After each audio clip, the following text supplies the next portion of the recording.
Leo nimefanya ziara ya kutembelea shule zetu za msingi na sekondari katika halmashauri ya Kilolo na halmashauri ya Mafinga.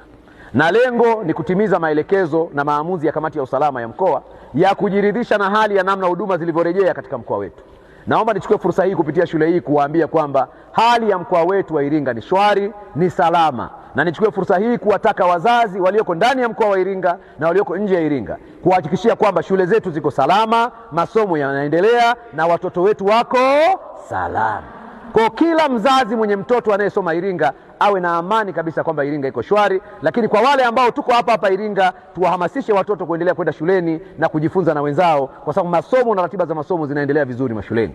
Nichukue fursa hii pia kuendelea kuwahimiza wazazi kujenga utamaduni wa kuwasiliana na walimu moja kwa moja badala ya kusikiliza maneno ya barabarani. Walimu wanajua hali halisi ya shule na maendeleo yalivyo kuliko watu walioko barabarani.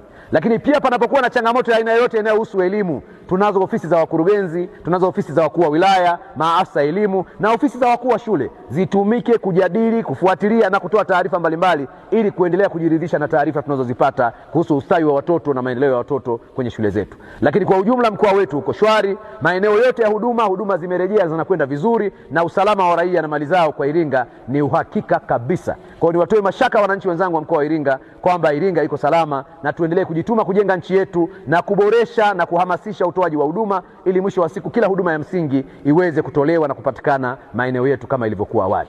Baada ya maelezo haya, ndugu zangu, nawapenda sana, nawatakia mchana mwema na Mungu awabariki sana wanafunzi wa shule hizo. 88.5 Shamba FM.